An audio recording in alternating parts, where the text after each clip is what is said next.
Katie Huller here with Kids Can Read and Write. Today I want to help you with a little spelling trick. And it's one that you need to know when you have a word that ends with an E. I like to call it sleepy E because it falls asleep at the end of the word. You don't hear it. It's silent. Some people call it silent E. Some people call it magic E. Some people call it bossy E. Doesn't matter what you call it. It's an E at the end of a word. And it's one that can reach over one letter. And if it gets a vowel, it will make it say its name.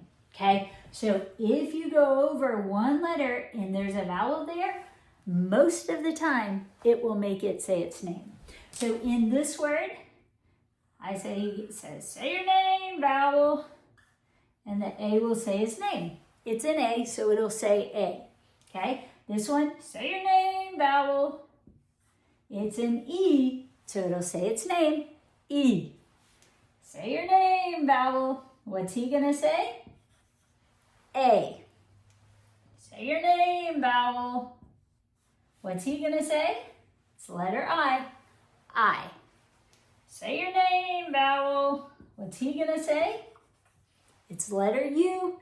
He says U. So first, let's just read these words, and then I'm going to help you take these sleepy E, bossy E, magic E, whatever you want to call them, E words, and add the ing trick to them.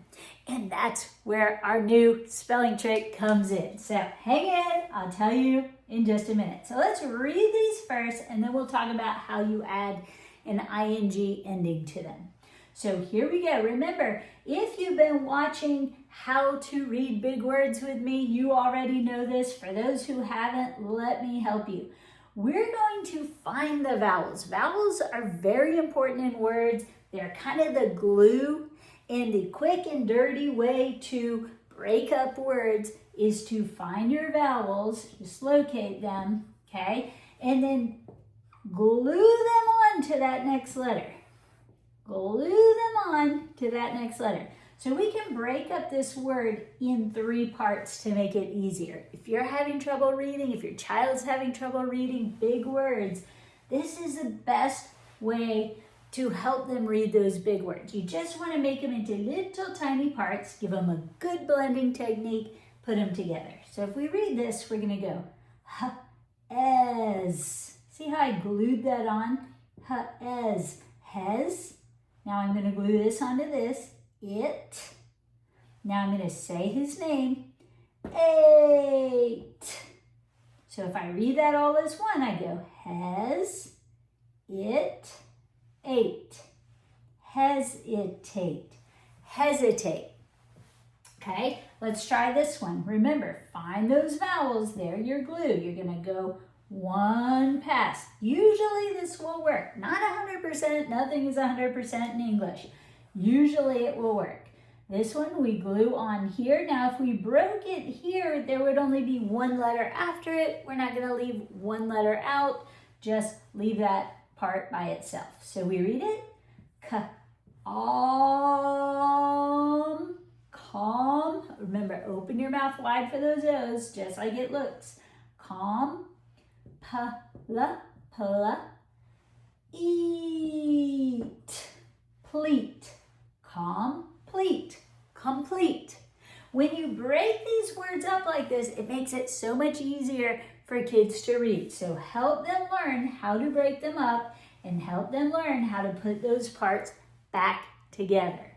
Okay? How about this one? Find those vowels. Remember, they're your glue. Okay, so this one glues onto this. We could break it here. This glues onto this. We could break it there. And then we're left with that. 3 parts, 3 syllables. Ready? Ice cream's falling off, so you say I for the I. I. Im. Hear that? Im. Now do this part. It. So we have im, it. Now, boss him. Ate. So when we put it together, im, it, ate. In, it, ate. Now, if your child's having trouble putting all the parts together and keeping them in the right order, you just have to slow down and keep doing that until they can hear it. In the beginning, they might get it all mixed up. And that's just kind of an auditory processing issue where they can't keep it, in the right order. So just say, what's this again? In. What's this? It. Let's put these two together. In, it, then we add this, ate, in, it, ate, imitate. Imitate, like if you imitate someone, you do what they are doing. All right, how about this one? Remember, find those vowels. This O is our first vowel. Now it's an O-R combination here. That's a trick. We have to keep that together. O and the R say or. They go round and round, back and forth. We could do this, or we could do that. Or, okay? Here's your next vowel, glue it on. Here's your last vowel, say its name because of that E. So when we read this, we just go, or, g, an, gan, eyes. So put it together, or, gan, eyes. Organize, like you organize your things. Put them where they go in categories, whatever. All right, we have one more to read and then we'll do our spelling trick. So let's see, let me move this. Here's our first vowel. We're gonna glue it on. Here's our next vowel. We'll glue it to that, say its name because of the E, and we're not gonna leave E out. We don't need to break it again. Ready? K, on, con, f, use, fuse, confuse. And I know some people get upset when I make that with the f or the whatever the beginning sound is in the syllable. But I'm telling you, if your children are struggling, they might not be hearing things easily. And sometimes you really have to emphasize the sound for them to hear it. Now they're going to learn we don't keep a f, we don't keep a g. We're just using it so they can hear that sound. G, and, gan, f, use, fuse, right? It's not hard for them to drop it. If you want to keep everything short and go fuse, that's fine too. But kids who struggle oftentimes have retrieval issues and they're slower processing and they're not always able to do that. So do what works for you. But I'm just saying either way will work. It's not one of those things where you have to be militant about it and keep someone from doing it one way or the other. They both work. Just be consistent. Teach your kids how to do it. Once they get good at it, they're not going to be doing either one. They're just going to go confuse, right? They're not going to need to sound it out anymore. So in the end, it really doesn't matter which way you use. Do what you're happy with. All right, so those are our words. We have hesitate, complete, imitate, organize, and confuse. So now we want to figure out, well, what if we want to change those words and add that ing ending, the ing ending? Normally, when we add ing, we would just lop it on at the end of a word like that. But with sleepy E words, you can't do that. You have to get rid of that E before you add the ing. And let me tell you why. If you keep that E and you add ing, now you have two vowels next to each other. Well, that's a different trick. When you have two vowels next to each other, it's always something weird. Sometimes E and I say A. Sometimes they'll say E. So we don't want this first vowel to change that vowel sound. That's why we have to get rid of it, okay? You don't want the two vowels together, the first one saying its name, and you don't want E and I, which usually will transfer to A when they're together. So we have to get rid of it. Now what happens is the ing is a suffix, or what I like to call it, a trick ending, and all trick endings act like sleepy E's. So when this is here, it's still going to jump over that one letter and boss the vowel. So hes, it, ate, ing. Hesitate, ing. Hesitating. If you're hesitating, you're pausing or waiting, okay? So just remember, when you want to change a word like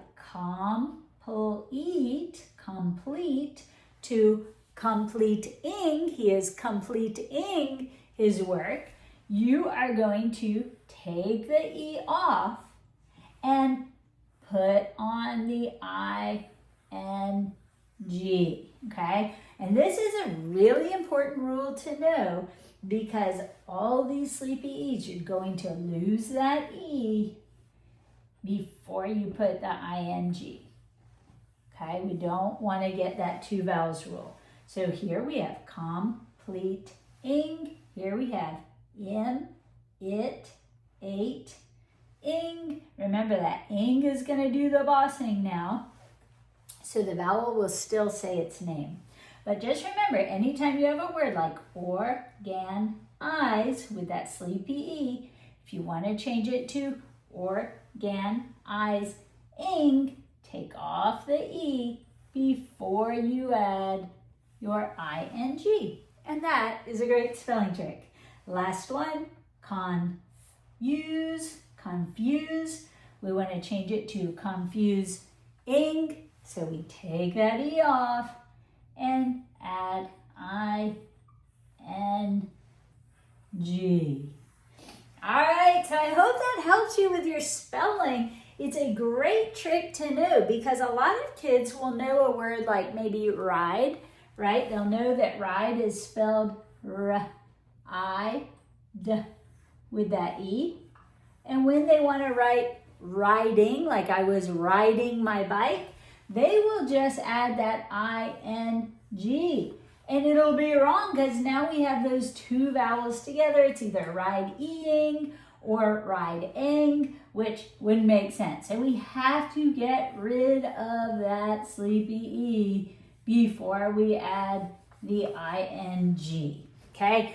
Keep that in mind. If you see your child writing with an E before that ing, teach them about this trick. Help them understand why we can't keep that E if we want to add the ing, even if the original word had it, which it probably did. So, hope this helps, guys. Hope it blesses you. Hope you will join me again next time.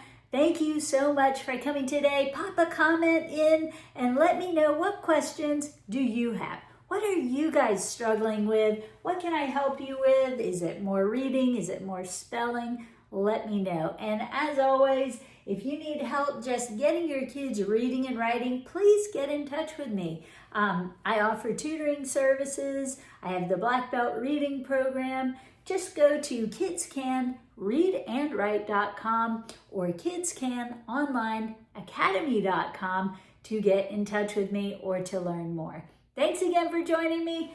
Thumbs up if it helps, and say hello and let me know where you're watching from if you have a second. Thanks again. Bye-bye.